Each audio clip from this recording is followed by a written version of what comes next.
sœurs, bonsoir étudiants, professeurs, parents, bonsoir tout le monde. On vous salue dans le nom de notre Seigneur Jésus-Christ. Alors, le Seigneur nous donne encore l'opportunité ce soir d'être réunis autour de sa parole. Et on a un moment de prière. Avant qu'on le prie, je veux dire, proprement dit, peut-être pour certaines personnes, bien pour certains sujets spécifiques, il y a un principe sur lequel je voudrais attirer l'attention de chacun. C'est que lorsque on lit le commencement de la Bible, dans Genèse chapitre 1, on sait que Dieu a tout créé par sa parole, n'est-ce pas? Jean aussi l'a dit dans Jean chapitre 1. La Bible dit que tout a été créé par la parole. Et rien de ce qui a été fait n'a été fait sans la parole de Dieu. Amen. Il y a quelque chose qui existait avant la prière, c'est la parole de Dieu. Amen. Quand vous lisez Jean chapitre 1, il n'a pas écrit au commencement était la prière. N'est-ce pas? Au commencement était la parole. Et c'est lorsqu'on prie en accord avec la parole du Seigneur que le Seigneur nous exauce rapidement. N'est-ce pas? Amen. Ok. Alors, j'aimerais, comme j'ai dit, attirer votre attention sur un principe, c'est que de la même manière que dans une famille physique, un enfant qui a blessé son papa, un enfant qui a déshonoré son papa, un enfant qui a insulté son papa, qui lui a manqué de respect, ne peut pas dans la minute qui suit venir lui tendre la main, lui demander quelque chose et s'attendre à le recevoir, n'est-ce pas? Aucun parent ne va le faire. Même si le parent il est rempli d'amour, quel que soit son degré d'amour, si l'enfant l'a blessé, l'enfant lui a manqué de respect, il va d'abord chercher à corriger l'enfant, à ce que l'enfant regrette ce qu'il a fait, qu'il abandonne d'abord ses mauvaises voies avant de lui donner ce qu'il demande, n'est-ce pas? C'est ce que les parents physiques font. C'est la même chose que le Seigneur fait. Amen. On est venu ici, on ne se connaît pas individuellement, mais chacun se connaît, comme on le dit dans le jargon ivoirien. Chacun connaît sa vie. Chacun connaît les choses qu'il aurait pu faire, qu'il aurait pu dire, qui peuvent blesser Dieu, qui peuvent offenser Dieu. Et si on ne prend pas la peine de présenter des excuses à Dieu, notre Père, on ne prend pas la peine de nous repentir, on ne peut pas s'attendre à recevoir quelque chose du Seigneur. N'est-ce pas? Amen. Il y a un passage dans la Bible, dans Jean chapitre 9, le verset 31, qui dit qu'on sait que Dieu n'exauce pas les pécheurs. Mais si quelqu'un est pieux qui fait sa volonté, c'est lui qui l'exauce. Amen. C'est écrit dans les Écritures. Jean chapitre 9, verset 31. Alors, ce passage nous concerne aussi. Et vous savez, chaque semaine, il y a beaucoup de communautés religieuses qui se réunissent. Je parle en particulier des chrétiens, comme je pense que la plupart d'entre nous, c'est ce que nous sommes, qui se réunissent et qui demandent des bénédictions du Seigneur, qui demandent au Seigneur de verser sa pluie, de faire descendre sa pluie sur eux. Qui ici déteste bénédiction? Personne. On veut tous être bénis par le Seigneur, n'est-ce pas? Mais, supposons que vous partez à la piscine et vous voyez quelqu'un qui a porté un imperméable. Et dans la majorité des piscines, avant de rentrer dans l'eau, il faut d'abord se rincer, n'est-ce pas? Supposons que vous allez à l'endroit où on se rince et vous trouvez quelqu'un qui a porté un imperméable et puis qui se met sous la douche. Qu'est-ce que vous avez pensé de lui? C'est stupide, n'est-ce pas?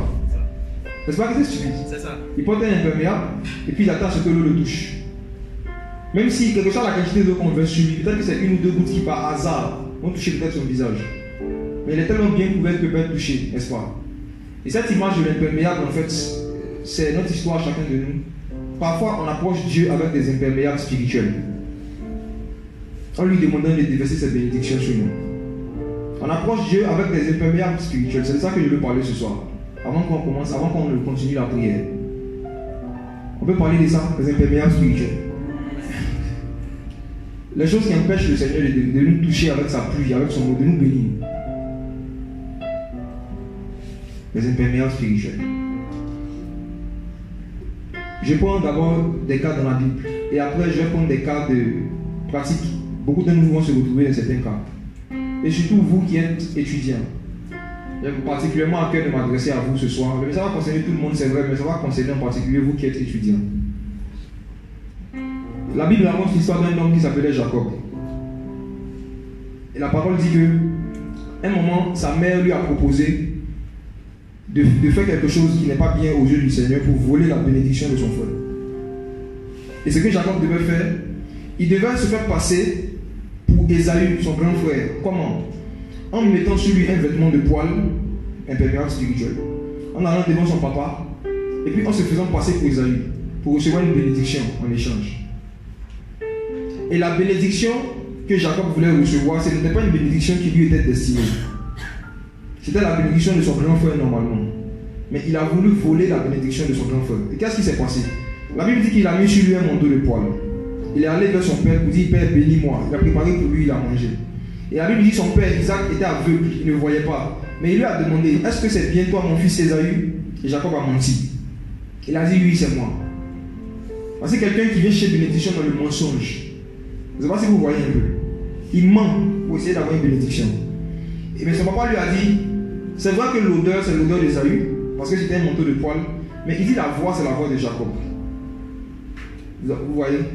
Et il a béni quand même Jacob. Il a prié pour lui. Et puis il est parti. Mais qu'est-ce qui est arrivé à Jacob après? La Bible dit que Jacob est parti être esclave pendant 14 ans d'un homme. Après qu'on ait prié pour lui dans ces conditions-là. Celui qui était censé être le plus béni de la famille était le plus maudit. Quand tu regardais la vie d'Ésaü, Ésaü n'était même pas esclave.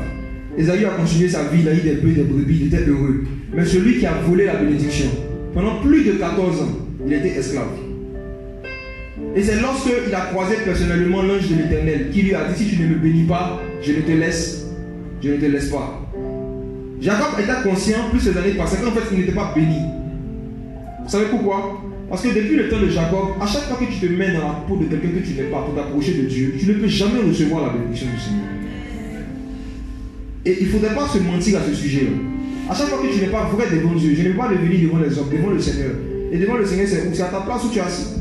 Parce que le Seigneur est partout. Il n'a pas forcément besoin de venir devant nous parler. Mais à chaque fois que tu ne t'approches pas de Dieu tel que tu es, mais tu te mets dans la peau d'Ésaü alors que tu n'es pas Ésaü, en espérant avoir une bénédiction. En fait, ce que tu récoltes derrière, ça peut être une malédiction. Et se mettre dans la peau d'Ésaü pour s'approcher de Dieu, qu'est-ce que ça peut représenter?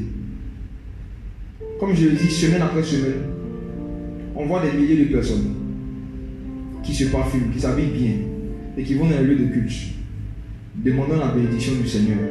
Je prends le cas d'un étudiant, parce que c'est ça qui va nous concerner ce soir. Il y a beaucoup d'imperméables spirituels, il y a beaucoup de choses qui peuvent faire qu'on va s'approcher de Dieu. Même s'il ouvre le ciel sur nous, on va faire tomber la pluie, ça va nous toucher.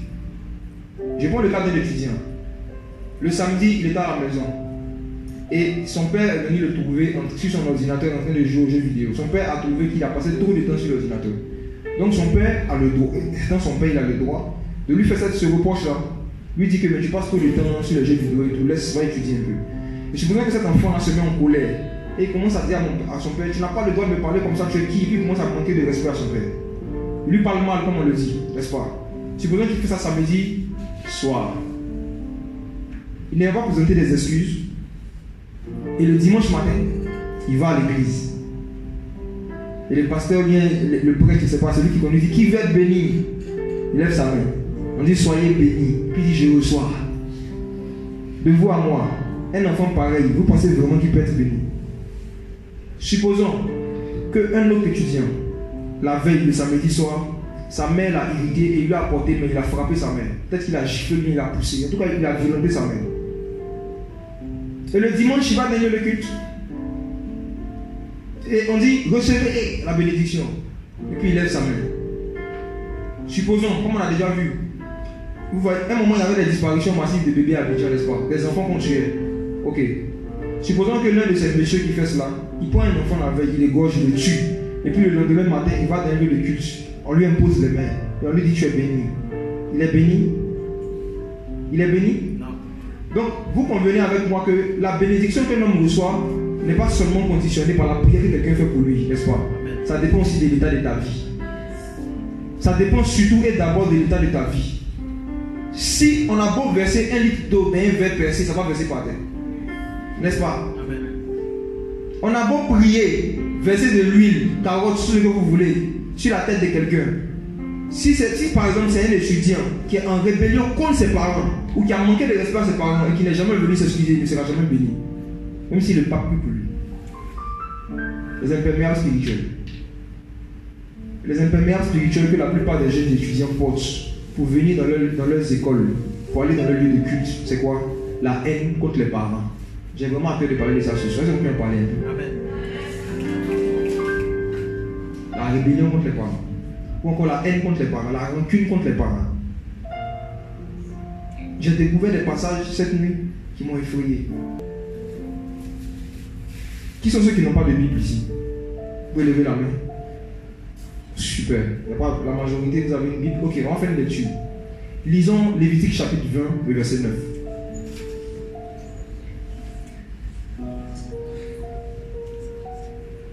Les amis, Dieu veut nous bénir, mais on doit enlever nos imperméables d'abord.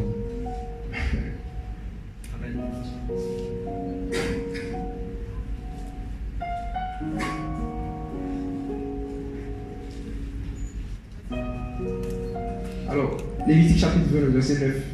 Je lis. Si un homme maudit son père ou sa mère, il mourra, il mourra.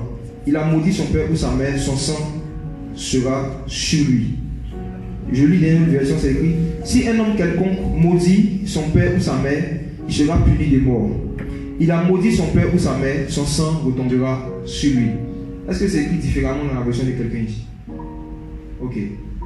Alors, là, on est dans l'ancienne alliance, sous la loi de Moïse. Et il faut préciser que nous qui sommes disciples de Jésus-Christ, notre marche avec Dieu n'est pas régie parce que Moïse a enseigné, mais parce que Jésus a enseigné. Parce que la parole dit que la loi est venue par Moïse, dans Jean chapitre 1. Mais la grâce et la vérité sont venues par Jésus-Christ. Mais dans ce que Moïse a dit, il y avait des choses qui annonçaient la venue de Jésus-Christ. Il y avait des choses qui étaient des lois morales, qui existaient même avant que Moïse ne vienne et qui existent jusqu'à aujourd'hui. Et parmi ces lois morales-là, voici une qu'il a citée ici. Et à l'époque, on dit si quelqu'un maudit son père ou sa mère, il sera puni de mort. Ça veut dire que si on était sous la loi, ou si on était à l'époque de Moïse, si un jeune, ou si quelqu'un, peu importe, même si tu penses que tu es devenu trop âgé, qui se permet de maudire son père ou sa mère, il est puni de mort. Comment on le lapide? Et pourquoi est-ce qu'on le lapidait? Parce que c'était considéré comme une malédiction. Le fait de maudire son père ou sa mère était considéré comme le fait de s'auto-maudire, de se maudire soi-même. Est-ce qu'on comprend? Le fait de maudire son père ou sa mère, c'était se maudire soi-même. Et Dieu a donné la manière dont ça devait être puni sous la loi. Maintenant, regardons quelque chose. On va se poser une question. C'est quoi maudire son père ou sa mère? Vous savez, maudire, ce n'est pas forcément dire des mauvaises paroles sur quelqu'un. N'est-ce pas? Si c'était seulement ici, il fallait forcément prononcer une parole, les muets n'allaient pas pouvoir maudire. Amen. Alors qu'eux, ils maudissent plus que nous tous. Ils sont très nerveux. Moi, j'en ai connu. Ils sont très nerveux. Eux, ils t'attendent à maudire, maudissent dans leur cœur. Tu entends juste le son. Il a maudit. Donc, maudire quelqu'un, ce n'est pas forcément parler. C'est dans le cœur. Et en méditant dessus, comme j'ai dit, j'ai découvert des vérités effrayantes. On va lire un autre passage par rapport à maudire. Allons dans Proverbe, chapitre 20. Proverbe, chapitre 20, le verset 20. Si quelqu'un a trouvé, il peut lire. Proverbe 20, le verset 20. Bon, je lis pour gagner du temps. La lampe de celui qui traite avec mépris son père ou sa mère s'éteindra au milieu des ténèbres les plus noires. Je relis. La lampe de celui qui traite avec mépris son père ou sa mère s'éteindra au milieu des ténèbres les plus noires.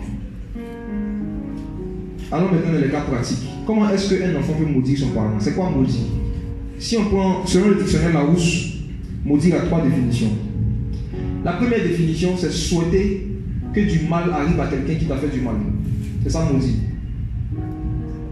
À chaque fois que quelqu'un te blesse, à chaque fois que quelqu'un te fait du mal, et que dans ton cœur, tu souhaites qu'un mal semblable à ce qu'il t'a fait, ou bien pire lui arrive, tu l'as maudit, même si tu n'as pas parlé.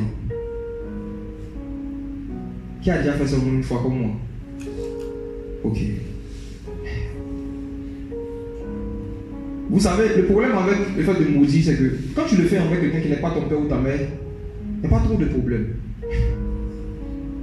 Mais quand un de tes parents te fait du mal, et que toi aussi dans ton cœur tu souhaites que du mal lui arrive, c'est là que ton problème commence. Parce que selon la parole de Dieu, celui qui maudit son père ou sa mère doit être puni de mort. Et aujourd'hui, comme nous sommes sous la grâce, ce n'est pas une mort physique, c'est une mort spirituelle. Donc à chaque fois qu'un enfant maudit son père ou sa mère dans son cœur, automatiquement, un perméable spirituel, il est habillé comme ça. Il s'est auto-maudit. Et je te dis, tout le monde peut t'imposer les mains, on va verser de l'huile sur ta tête. Ils vont te blaguer contre ton argent. Tu ne seras pas béni tant que tu ne te répands pas. Amen. Amen. Combien d'étudiants n'ont pas maudit leur père, selon la première définition que j'ai donnée? on est dans une génération où la plupart, rares sont les enfants qui grandissent dans un foyer composé de leur père et de leur mère biologique et qui grandissent avec eux jusqu'à arriver à maturité. C'est devenu quelque chose de rare.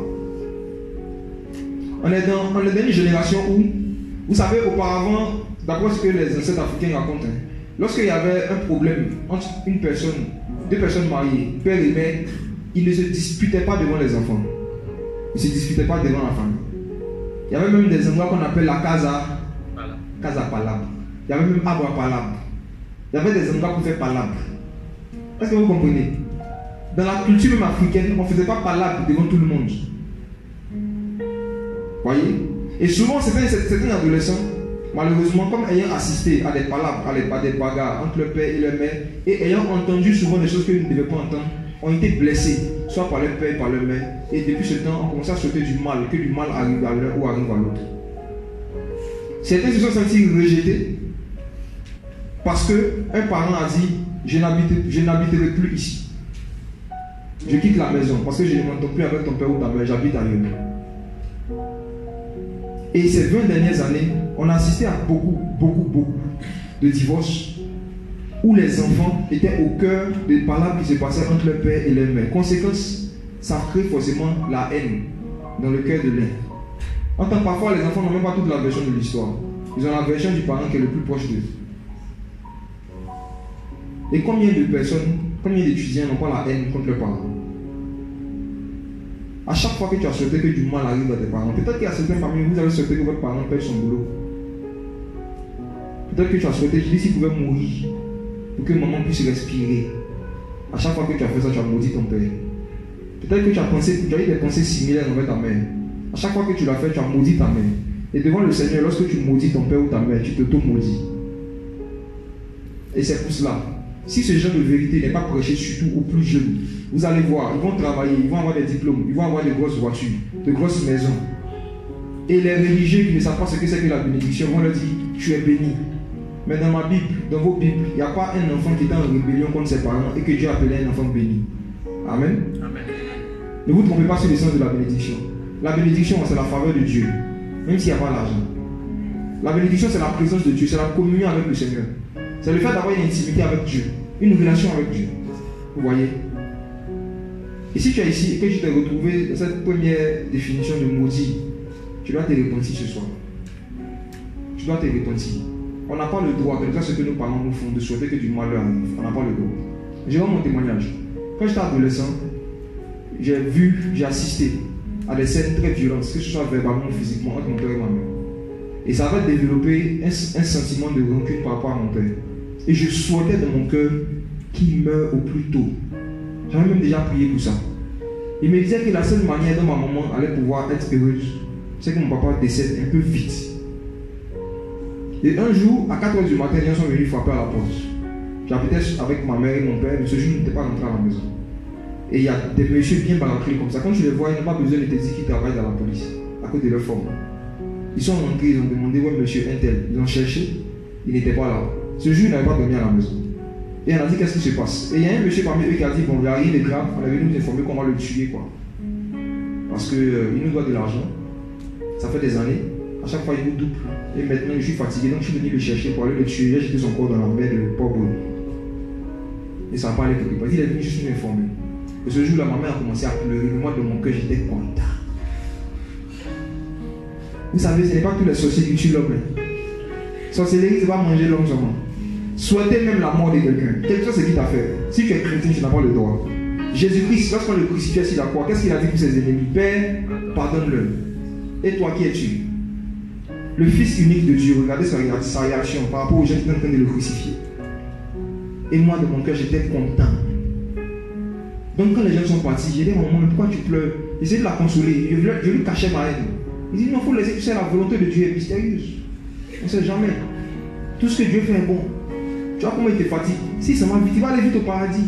Laisse, il ne faut pas pleurer.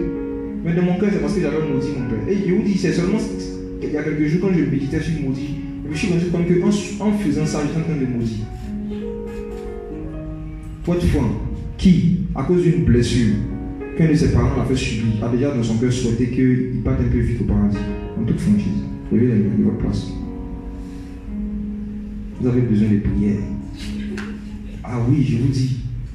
Vous pouvez en rire, mais si vous êtes arrivé jusqu'à ce point, c'est que votre cœur a été vraiment blessé. Vous voyez? Et les blessures intérieures sont plus dangereuses que les blessures physiques. Parce qu'une blessure physique, quand ce n'est pas encore guéri, tu vois que ce n'est pas guéri. Donc tu peux continuer à mettre du microphone. Mais une blessure invisible, ça guérit, ça pourrit, tu ne connais pas l'état. Et tu marches avec, tu vis avec. Et un homme blessé est forcément blessant. Donc quand tu vas te mettre en relation amoureuse, que ça sera le temps pour vous de vous marier, vous allez être des papas blessants pour vos femmes et pour vos enfants. Parce que vous êtes blessés. Vous avez besoin de prier. On nous a dit de venir prier pour les étudiants, on va prier pour vous. Ça va pour dire, Seigneur, pendant qu'ils aient des grosses voitures, des cylindrés, les amis, tu peux avoir tout ça, mais la nuit, quand tu mets ton drap sur ta tête, tu pleures. On en connaît plein. La véritable bénédiction, c'est la paix du cœur. Vous voyez? Donc vous qui avez déjà, à cause des blessures que vos parents vous ont fait subir, avez souhaité que du mal leur arrive. Ça peut être la mort, ça peut être le fait qu'ils perdent leur boulot, ça peut être autre chose. Répentez-vous devant le Seigneur. On n'a pas ce droit-là. Vous savez pourquoi on n'a pas ce droit-là? Parce que c'est Dieu seul qui a le droit de condamner un homme pour un mauvais acte qu'il a commis. Est-ce que vous comprenez? Supposons que quelqu'un vient voler ici dans la salle et que nous on l'attrape et on le frappe. Est-ce que vous savez que la police peut nous mettre en prison? Pourquoi? Parce qu'on n'a pas le droit d'exercer la vengeance et la justice. Ce droit-là a été donné seulement aux policiers. Amen. Amen. De cette même manière, lorsque quelqu'un nous blesse en tant qu'homme, on n'a pas le droit de souhaiter que du mal lui arrive. À Dieu appartient la vengeance, pas à nous. Donc à chaque fois qu'on veut nous-mêmes, parfois même pour certains, faire des choses pour que la personne meure, pour qu'un problème lui arrive, on est en train de se mettre à la place de Dieu. Et c'est ça l'idolâtrie. L'idolâtrie, c'est pas seulement adorer statue. L'idolâtrie, c'est aussi mettre des choses à la place de Dieu. Et parfois, c'est nous-mêmes qui nous mettons à la place de Dieu lorsqu'on est blessé. C'est à Dieu qui appartient la vengeance. Mais souvent, quand on est blessé, on dit non, la vengeance c'est à nous, idolâtre.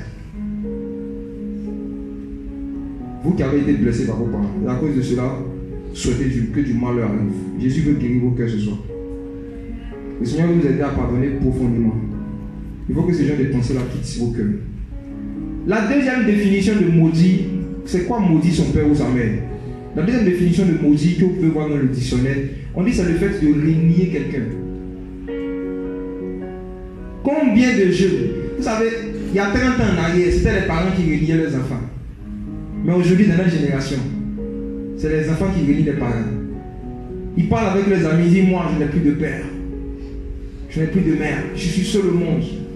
Je ne considère que je n'ai plus de père. À chaque fois que tu as pensé ça, ou que tu as dit ça, tu es en train de maudire ton père. Et tu te maudissais toi-même, imperméable spirituel.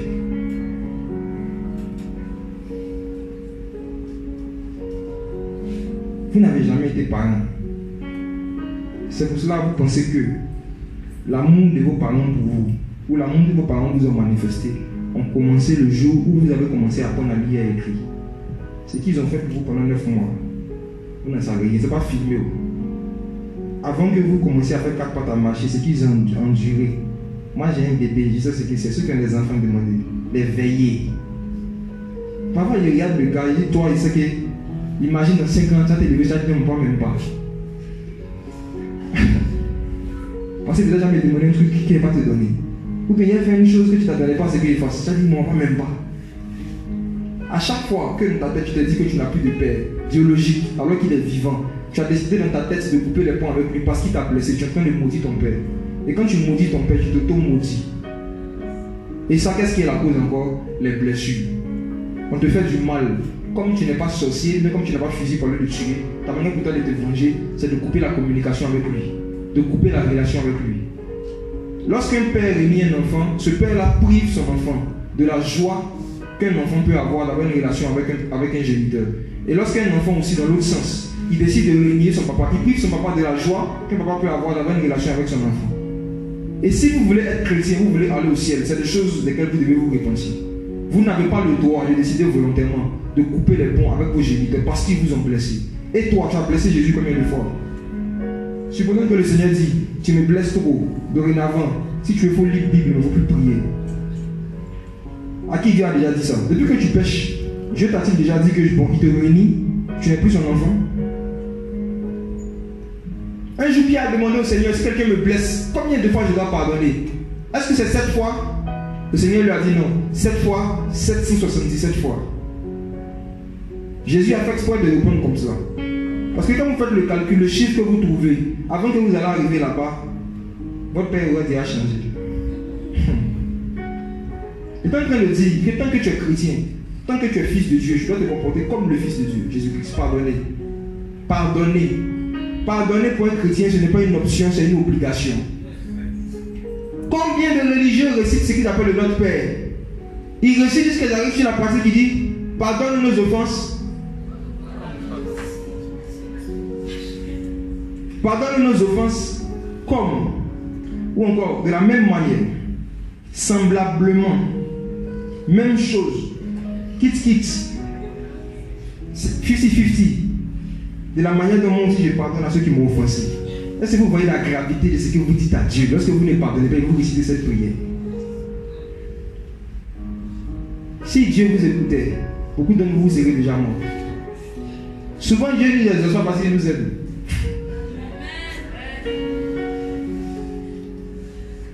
Il y a l'enfant d'un ami qui était chez moi et il voulait manger le tapis. J'ai commencé à le combattre. Il veut, je le bloque. Il veut, je le bloque. Si cet enfant savait parler, quand il allait partir à l'école, il allait dire tonton Jacques, il est contre moi. Tout ce que je veux faire, il m'empêche. Pourquoi? Parce qu'étant enfant, il ne connaît pas ce qui est bon pour lui, ce qui n'est pas bon. Il cherche juste le plaisir. C'est ce qui lui fait plaisir qu'il cherche. Et c'est même vous, c'est cela. Vous demandez des choses à Dieu, il y a des prières que vous voulez que Dieu exauce par plaisir, mais Dieu ne vous exauce pas par amour. Dieu sait que s'il vous donne, ça peut vous détruire. Imaginez-vous 5 millions entre les mains de quelqu'un qui souhaite la mort de quelqu'un d'autre. De son cœur qui s'est dit, un jour je suis riche, je vais louer des gens, des loupards pour aller le tuer. Et imagine quand ce type-là vient à l'église, Seigneur, bénis-moi, bénis-moi. C'est le pasteur qui ne le connaît pas. Il va prier pour lui. Mais Dieu le connaît, en fait aussi le pasteur. Parce que s'il y a 5 millions dans sa main, il va louer 5 loupards, 1 million chacun. Il y a certaines choses que vous demandez à Dieu et Dieu ne vous donne pas parce que ça sera des instruments de vengeance en vous-même. Il y a certains parmi vous-même, vous voulez réussir à l'école par vengeance, par rancune.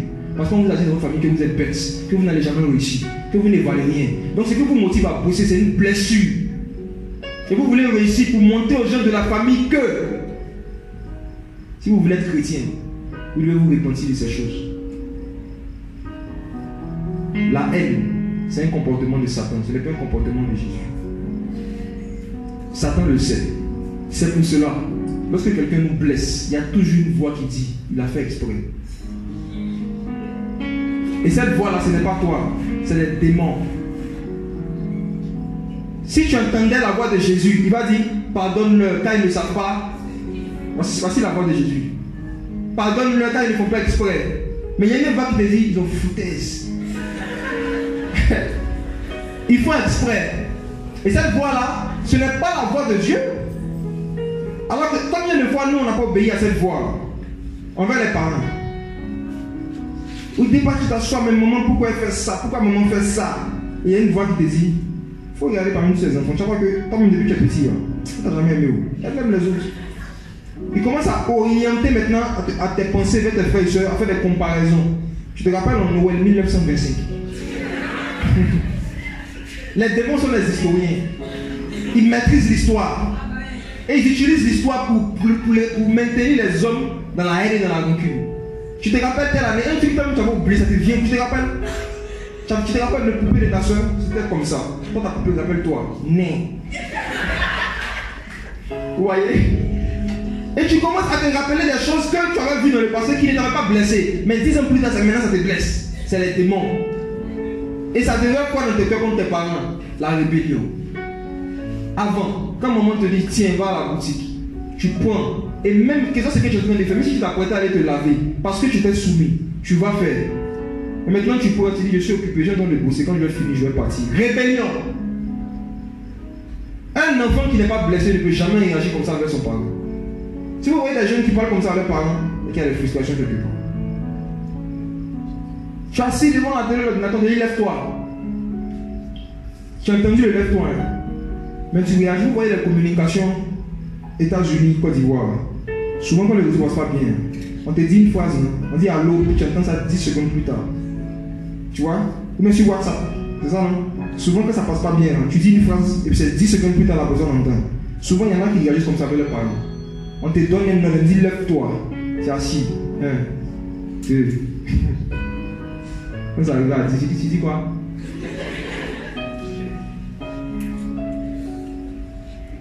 Le plus grand péché de notre génération, des jeunes de notre génération, c'est même pas d'abord l'impudicité, c'est pas la fornication, c'est la rébellion. Qui sait pourquoi ils ont chassé Satan du ciel? Pourquoi Dieu a chassé Satan du ciel? À cause de quoi? La rébellion. Contre son papa, Dieu. Satan n'a jamais couché avec femme. Satan n'a jamais regardé pornographie. Satan n'a jamais fumé de drogue. Il n'est jamais allé en boîte. Il ne s'est pas saoulé. Il n'a pas bu l'alcool. Mais son péché, c'était quoi? La rébellion. Il s'est rébellé contre le Père céleste. Et à chaque fois que toi aussi tu te rebelles contre les figures d'autorité qui sont devant toi, tes parents, ton frère, il faut te repentir avant de demander à d'être béni. La définition de la bénédiction que la plupart des chrétiens ont vraiment erronée. La bénédiction, c'est la paix du cœur, c'est la paix avec Dieu. C'est avec ça qu'on partit au ciel. Les amis, là, ça va rester. Les habits, ça va rester. L'argent, les chaussures, les voitures, tout ça, ça va rester. Ce qui va te suivre après ta mort, ce sont tes œuvres, selon les Écritures. La relation que tu aurais eue avec Dieu, c'est ça qui va aller continuer au ciel. Tout le reste, là, c'est secondaire. Celui qui maudit son père ou sa mère, la parole du Seigneur dit, il s'auto-maudit, d'après les passages qu'on a lus. Si tu es ici, et que tu t'es retrouvé dans cela, qui a déjà, comme moi dans le passé, renié un de ses parents dans son cœur, se disant que moi j'ai plus de mère, je considère que je n'ai plus de père, qui a déjà parlé comme ça au mon enfant, on a besoin de se repentir, les amis. J'aimerais vous montrer un passage que vous devez vraiment connaître par cœur en tant que chrétien, ou ceux qui le sont, ceux qui veulent le devenir. C'est dans Marc chapitre 11. C'est l'un des enseignements les plus importants que le Seigneur a donné sur la prière. Marc chapitre 11, à partir du verset 24 à 26. Marc chapitre 11, verset 24 à 26. Je lis. C'est pourquoi je vous dis, tout ce que vous demanderez en priant, croyez que vous l'avez reçu et vous le verrez s'accomplir. Amen. Ce verset est intéressant, n'est-ce pas? Le Seigneur dit, tout ce que vous demandez en priant, croyez que vous l'avez reçu et vous le verrez s'accomplir. C'est un bon verset, non? Amen. Ok. Maintenant, regardez le verset 25.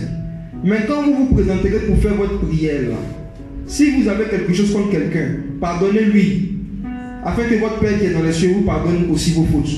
Mais si vous ne pardonnez pas, votre Père qui est dans les cieux ne vous pardonnera pas aussi vos fautes. Amen. C'est pas moi écrit. Moi-même, il y a lu ça aussi comme vous. Le Seigneur a donné une condition pour que le verset 24 se réalise. Il dit tout ce que vous avez demandé par la foi. Croyez que vous l'avez reçu en priant, je vais vous donner. Mais à condition que, si vous vous souvenez, en venant faire votre prière, que vous avez quelque chose contre quelqu'un, pardonnez-lui d'abord. Sinon, votre Père qui est dans le ciel ne va faire pas, vous ne pardonnera pas. C'est un avertissement très très sérieux du Seigneur. Mais combien de personnes le prennent au sérieux? Il y a des personnes qui pensent que Jésus s'agale à moi. Ils pensent que Jésus fait des blagues. Il dit des choses juste pour s'amuser.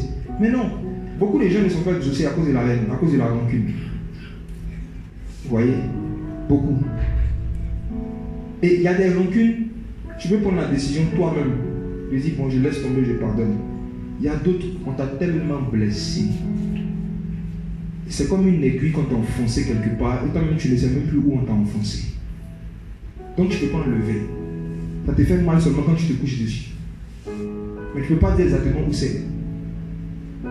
Et vous savez, il y a beaucoup de films, dessins animés, dont les réalisateurs se sont inspirés de certaines vérités bibliques qu'ils ont déformées, pour la plupart. Et par exemple, par rapport à la rancune, il y a une image qu'on peut voir dans l'histoire de Kirikou. On connaît le nom Kirikou et Karaba. Alors, Karaba avait certains comportements à cause de quoi? Il y avait quoi dans son dos? Une épine, n'est-ce pas? Donc cette épine-là a modifié son comportement. Et pour qui ne le savait pas, il voyait juste une personne méchante. Et beaucoup d'entre vous ici, l'histoire de Karaba, c'est votre histoire. Votre comportement s'est déformé vis-à-vis de vos parents à cause d'une épine que eux-mêmes vous ont plantée dans le dos. Mais pour ceux qui ne le savent pas, lorsqu'ils vous voient parler à vos parents, lorsqu'ils vous voient dans vos rapports avec les parents, ils disent, c'est un enfant impoli. c'est un enfant insoumis, c'est un enfant rebelle. Ça, c'est ce que tout le village dit. Mais il y a quelqu'un qu'ils appellent Christ, qui connaît la source, la racine du problème de chaque être humain. Chaque mauvais comportement a une racine. Amen. Amen. Chaque mauvais comportement a une racine. Chaque attitude de Karaba a une épine. Donc dans l'histoire, comme on connaît, c'est qu'il s'est débrouillé jusqu'à qu'est-ce qu'il allait faire? Il allait enlever l'épine. Vous voyez? Et quand il a enlevé cette épine là, finalement, qu'est-ce qui s'est passé après? Il s'est marié, n'est-ce pas, avec cette dame. Ça ne vous parle pas quelqu'un? Lorsque Christ était crucifié, c'est une couronne de quoi qu'ils ont mis sur sa tête? Couronne de? C'est les blessures, les rancunes, les haines de chacun de nous qu'il a porté à la croix. Et quand il est mort, il est ressuscité. On est devenu son épouse. La Bible dit que l'Église est l'épouse de Christ, l'épouse de l'agneau. Mais le Seigneur ne peut pas marier une épouse rancunière. Il va d'abord enlever les épines. C'est pour cela que ceux et celles qui ne peuvent pas pardonner ne peuvent jamais appartenir au corps de Christ. Je ne sais pas si vous comprenez. C'est un corps sans épines. C'est pour cela que ceux et celles qui ne peuvent pas pardonner ne peuvent jamais devenir des véritables chrétiens. Vous allez être des religieux, vous allez être des Jacob qui se mettent dans la peau. Vous allez faire semblant d'être chrétien. Vous allez faire semblant d'aimer Dieu. Vous allez faire semblant d'être converti. Mais l'épine est là. Et qu'est-ce qui va vous trahir? Vos mauvais comportements. Karaba a beau sourire. Elle a beau faire semblant de sourire. Tôt ou tard, quelqu'un qui va l'énerver. À chacun d'entre vous, le comportement que vous avez à la maison et le comportement que vous avez ici, dans vos salles de classe, c'est le jour et la nuit. Ici, tu es le gars cool qui causait tout le monde, qui savait tout le monde. Tu vas arriver à la maison, tu vas même juste pour le week-end, tu t'enfermes dans ta chambre. Ici, tu es la belle au bois dormant. Mais quand tu rentres chez toi, c'est la chakara. Tu as un visage à l'école et tu as un autre visage à la maison. Pourquoi? Parce que c'est les gens de là-bas qui t'ont mis l'épine. Il y a beaucoup d'entre vous qui sont entrés dans les clubs, qui ont intégré les groupes d'amis à cause des frustrations, des blessures de vos cœurs. Vous pensez que les camaraderies et puis les amitiés, là, ça peut guérir les problèmes que vous avez eu avec vos parents en famille. Jamais. Jamais. Tu peux être entouré de 1000 personnes et te sentir seul. La solitude est spirituelle. Donc du coup, une personne physique ne peut pas la combler. Amen. Amen. La solitude est un sentiment spirituel. Il faut une personne spirituelle pour la combler. Et cette personne, c'est Jésus. Amen. À qui c'est déjà arrivé? Tu étais assis avec beaucoup de gens, mais dans ton cœur, tu te sentais seul. Dans nous tous. Regardez quelque chose. Jésus avait combien d'apôtres? 12, n'est-ce pas? Lorsqu'il devait partir, il devait quitter physiquement la terre. Est-ce qu'il n'a pas dit aux 12, je ne vous laisserai pas? Je ne vous laisserai pas orphelin. Supposons qu'il disait à Jean, je ne te laisserai pas orphelin. Et puis Jean dit, mais si tu t'avances, c'est pas grave. Ils sont entourés de 11 personnes. N'est-ce pas? Jésus savait que chaque disciple était entouré de 11 personnes. Mais il savait que même si tu es entouré de 11 personnes, tu vas te sentir orphelin quand même, si tu n'as pas le Saint-Esprit. Sans la présence de Dieu, tu vas toujours sentir ce sentiment de solitude là. Et la présence de Dieu, là, ce n'est pas une histoire. La présence de Dieu, ce n'est pas, pas quelque chose de virtuel. Ce n'est pas quelque chose, il faut penser à ça, mais ce n'est pas une image, un dessin comme on fait dans certains endroits. On dessine une flamme de feu, on met sur le mur et puis on dit le Saint-Esprit. Non! La présence de Dieu, c'est comme ta présence, c'est comme ma présence. C'est quelque chose dont tu peux être conscient. C'est quelque chose que tu peux toucher. Quelque chose que tu peux sentir. Ceux qui vivent avec le Saint-Esprit ont fini avec la solitude. Et pour pouvoir vivre avec le Saint-Esprit, il faut accepter de pardonner. Tu ne peux pas être en relation personnelle avec un Dieu qui pardonne lorsque toi tu es un homme qui garde rancune. Comment tu vas faire ça? Comment tu vas faire ça? Un Dieu qui te dit que quand tu me pries, il faut me dire pardonne-moi comme j'ai pardonné à ceux qui m'ont offensé. Dieu nous a piégés. Depuis qu'il a donné cette phrase-là, on n'a plus le droit de haïr ou de maudire quelqu'un dans notre cœur. Personne n'a ce droit-là sur la tête. Quel que soit ce que la personne t'a fait, à Dieu appartient la vengeance. Et on connaît l'histoire de Joseph, n'est-ce pas? Peut-être que je vais terminer avec. On connaît l'histoire de Joseph. Ses frères l'ont rejeté, sa famille l'a rejeté. Voyez, ils l'ont trahi, ils l'ont vendu comme esclave. Voyez. Et l'histoire de Joseph, c'est l'histoire de certains d'entre vous. Vos parents, pour certains, vous ont envoyé ici parce que vous-même, vous savez que vous êtes débarrassé de vous. Il y a certains, ce n'est même pas le cas, mais c'est comme ça que vous-même vous avez interprété la chose, parce que vous-même vous êtes frustré. Vous dites, voilà, il préfère que je sois à l'internat, il préfère que je sois ici, en toute franchise. À qui a déjà eu ce sentiment dans son cœur par rapport à ça? Le Seigneur veut guérir vos cœurs. Et Joseph était rejeté comme ça, on a mis un puits après on envoie en Égypte. Allez, on l'a vendu. Ils l'ont vendu, ils l'ont déposé là-bas en échange d'un peu d'argent. Allez. Et qu'est-ce qui s'est passé? Il a été maltraité, il a fait la prison, il a connu des moments difficiles.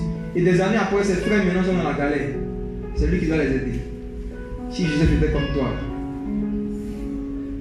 mais elle les laissé mourir de faim. Il allait dire, Dieu est en train de faire mon palabre.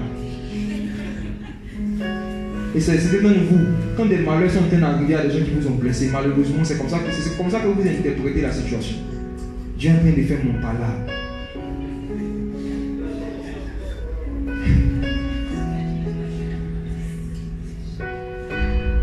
Ses parents avaient faim, c'est lui qui avait la nourriture. Joseph était devenu le gouverneur de la première puissance mondiale de l'époque.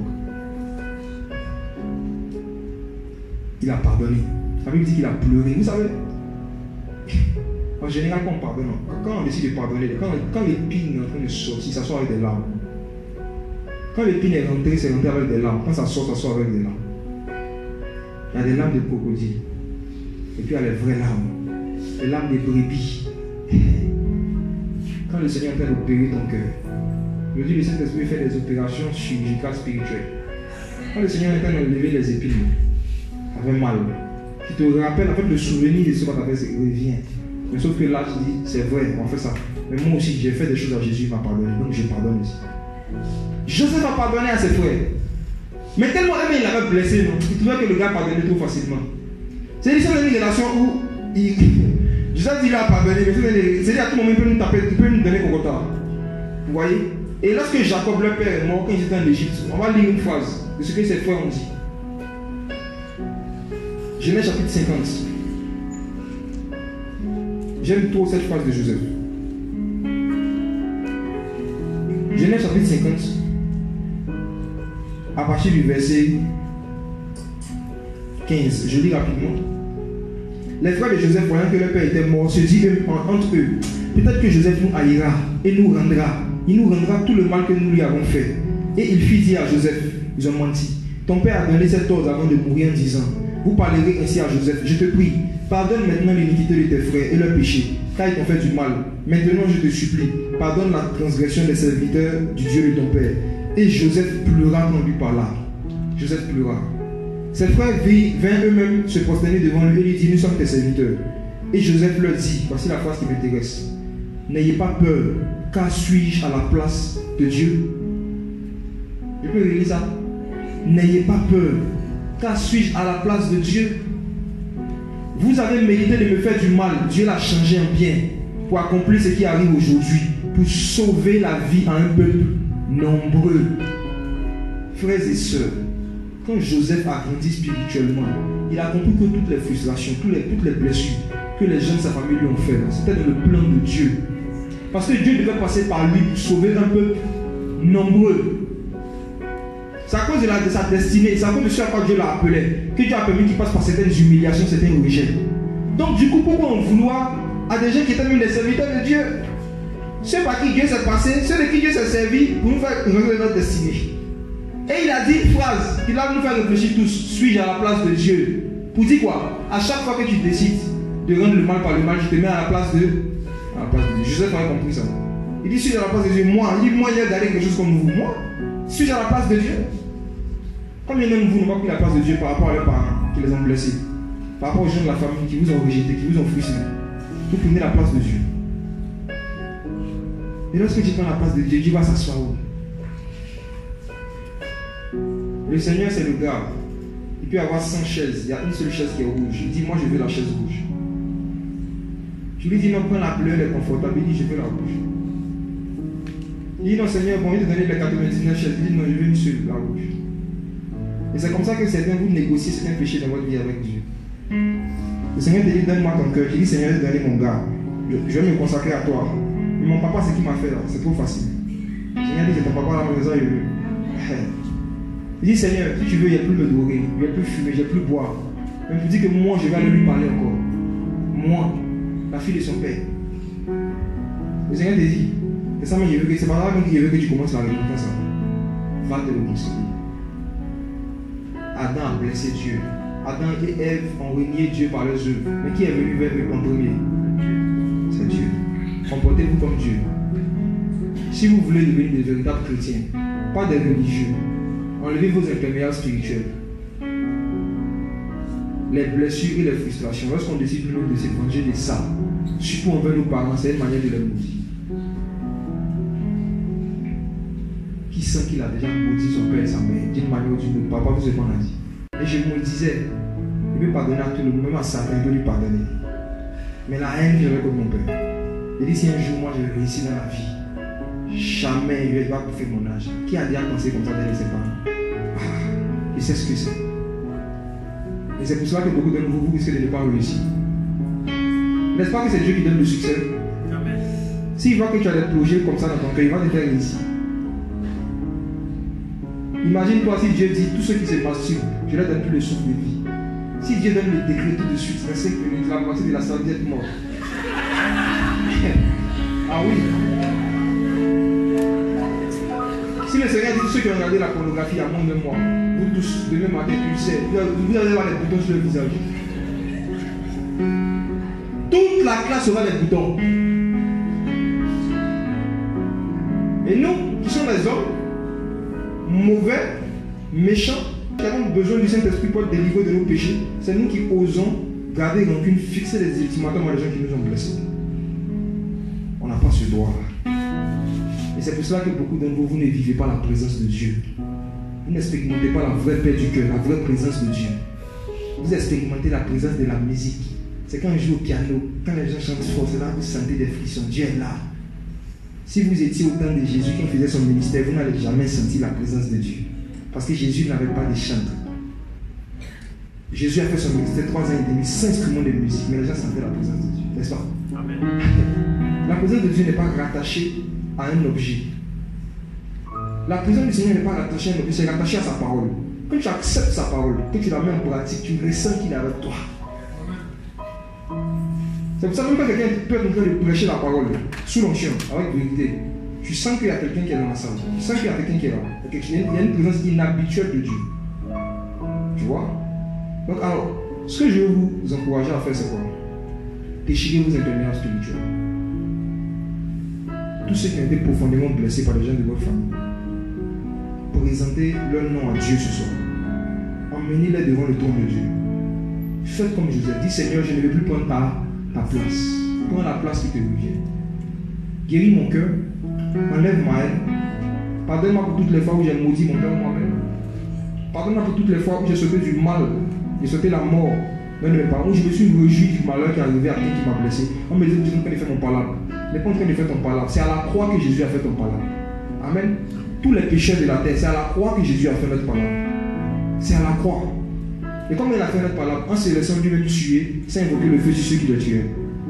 Le Dieu qui répond par le feu, il est sur une croix comme ça, quasi nu, en disant Père, pardonne-leur, quand ils ne savent pas ce qu'ils font.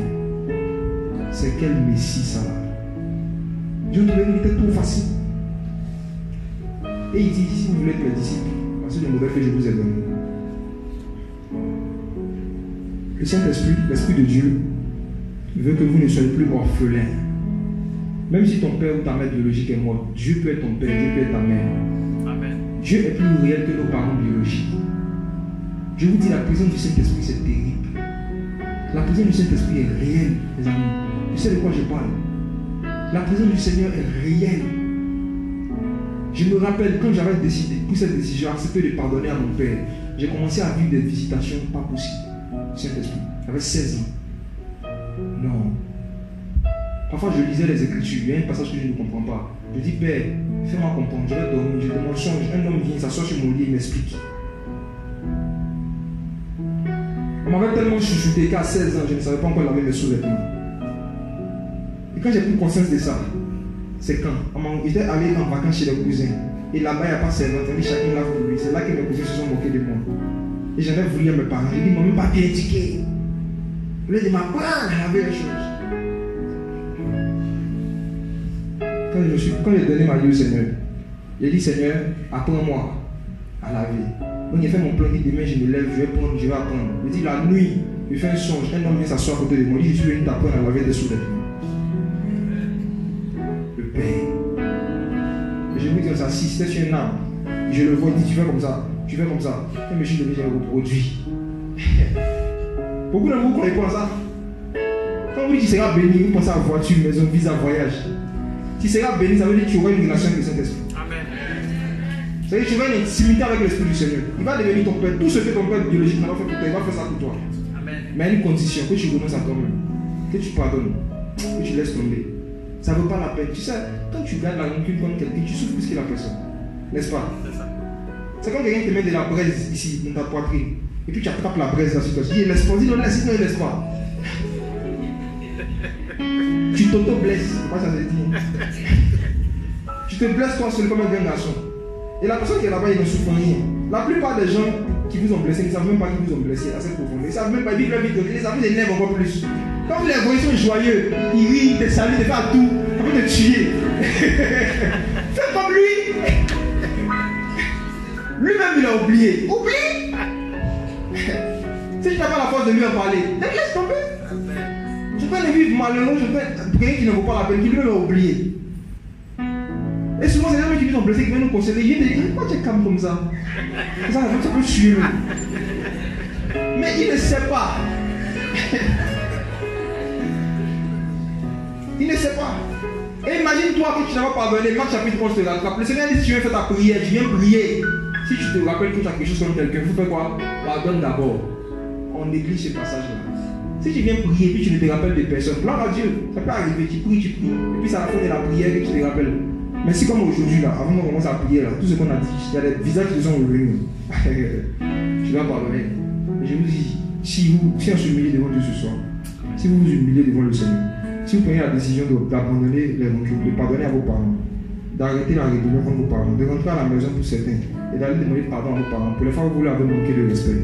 Si vous décidez dans votre cœur, pour ceux et celles qui ne même plus appeler les parents pour les saluer, vous décidez de refaire ces choses-là, je vous dis, il y a une présence inhabituelle de Dieu qui va tomber ici. Amen. Il y a une gloire inhabituelle du Seigneur qui va vous visiter pour enlever les épines de vos cœurs, pour vous guérir. Amen. Amen. Maintenant, à ceux et celles qui sont des parents, qui sont des professeurs, voici ceci. Je vais lire un passage. Éphésiens chapitre 6.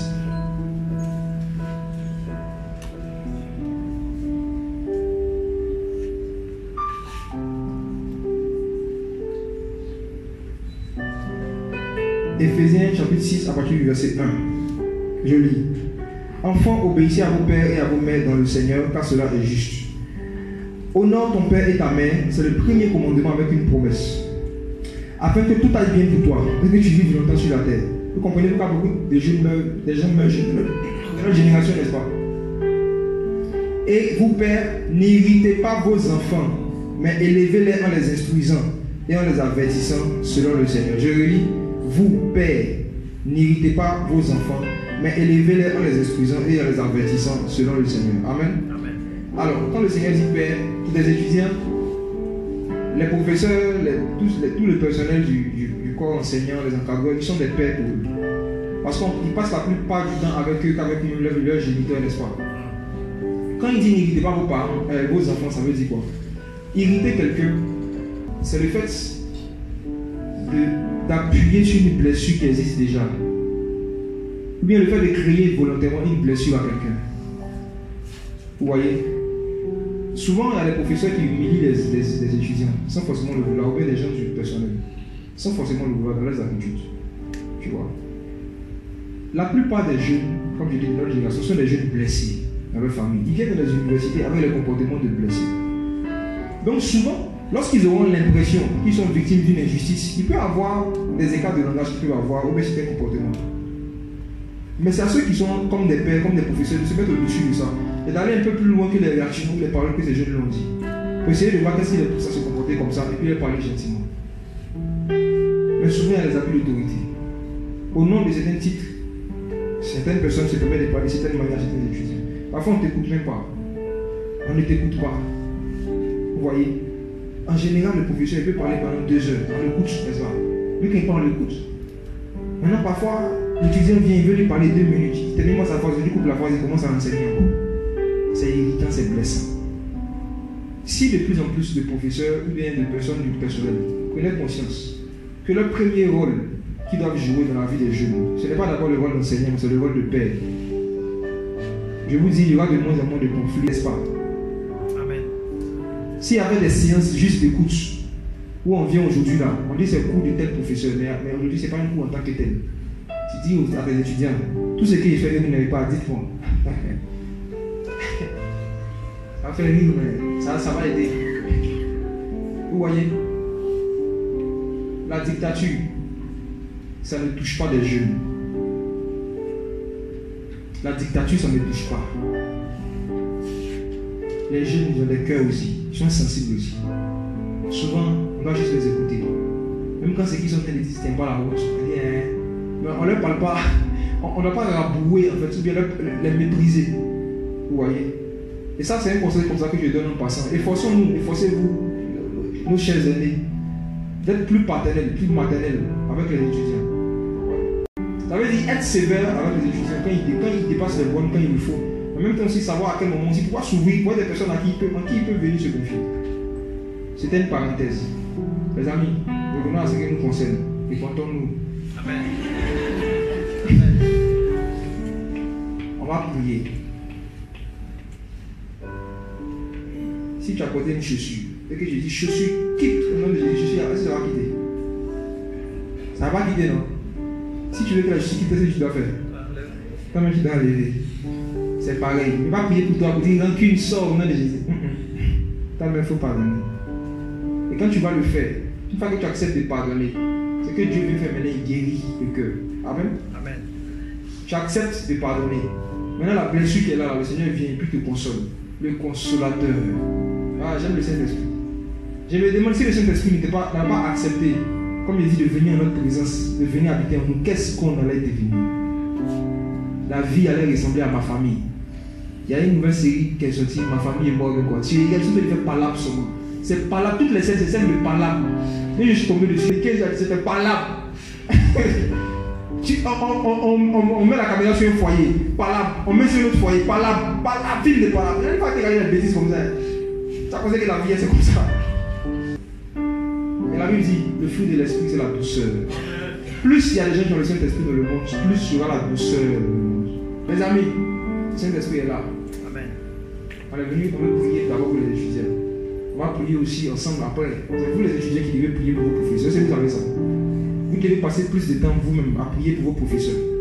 Pour qu'ils soient toujours en bonne santé pour venir vous donner la connaissance. Mais un professeur, quand il est dedans, ça sera compliqué. Il y en a quand vous dites que le professeur est malade, vous êtes content, sorcier. On dit monsieur est malade aujourd'hui, il y a une joie qui t'aide dans ton cœur. C'est quoi ça? Ça prouve que vous n'aimez pas vos professeurs. Ça prouve que vous ne les aimez pas. Et en tant que chrétien, vous n'avez pas le droit de ne pas aimer quelqu'un. Même nos ennemis, j'ai dit aimer vos ennemis. On va prier. Tous ceux et celles, par rapport aux différentes définitions de maudit qu'on a données, son père ou sa mère, qui sont retrouvés dedans. Levez-vous avec moi, s'il vous plaît. Sans gêne, on va prier ensemble.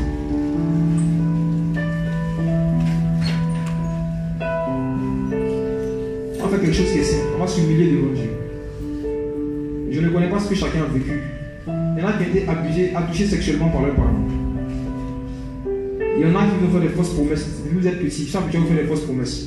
Il y en a que vos parents ont démissionné par rapport à s'occuper de vous financièrement. C'est ça qui vous a blessé. Il y a d'autres, c'est le mauvais comportement que vos parents, peut-être ton père a eu envers ta mère, les maltraitances que tu as vues. C'est ça qui t'a blessé. Je ne connais pas la source de vos blessures. Mais je vous demande simplement, là où vous êtes, de vous humilier devant Dieu. Je dis Seigneur, tu as vu comment est-ce que ça m'a fait mal.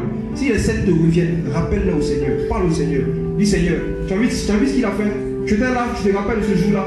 Je te rappelle de telle chose, Seigneur. Tu as vu comment j'ai été blessé. Mais Seigneur, aujourd'hui, parce que toi tu m'as pardonné mes péchés, je prends la décision, moi aussi, je vais apprendre à pardonner. Si tu es sincère dans ton cœur, si tu fais cette prière sincèrement, tu vas expérimenter quelque chose de merveilleux ce soir, par la puissance du Saint-Esprit. Humiliez-vous devant le Seigneur, la salle est grande. Si tu veux te prosterner quelque part, tu veux te coucher, tu veux t'asseoir, mais prends une position qui te rend à l'aise et parle à Dieu. Ne t'inquiète pas de ce que tes voisins, les gens qui sont là. On ne va pas aller au ciel de chacun va aller seul. Parlons au Seigneur.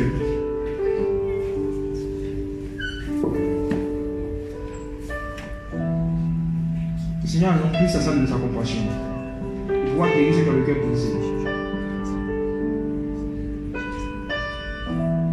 Parle au Seigneur. appelle lui, je dis Seigneur, tu vois cette scène-là. Seigneur, tu vois ça. Tu vois ce qu'il a fait à maman. Tu vois ce qu'il a fait à papa. Tu vois ce qu'il m'a fait. Je me rappelle ce qu'il nous a fait.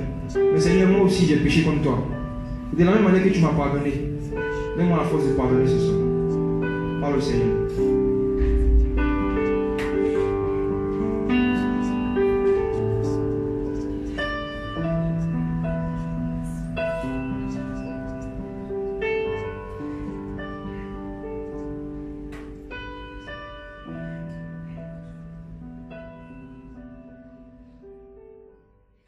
Si tu ne souffles pas, les cœurs brisés ne seront pas guéris. Si tu ne souffles pas, les pécheurs vont pas se convertir. Si tu ne souffles pas, les blessés seront pas consolés. Si tu ne souffles pas, ton église va pas se réveiller. Si tu ne souffles pas, les cœurs brisés ne seront pas guéris. Si tu ne souffles pas, les blessés seront pas consolés. Mon Père, si tu ne souffles pas, les malades ne seront pas guéris. Père, si tu ne souffles pas, les vies ne seront pas restaurées. Oh Jésus, Jésus, viens souffler. Le vent qui console, le vent qui console. Oh Jésus, Jésus, viens souffler. Le vent qui purifie, le vent qui purifie. Oh Jésus, Jésus, viens souffler. Le vent qui sanctifie.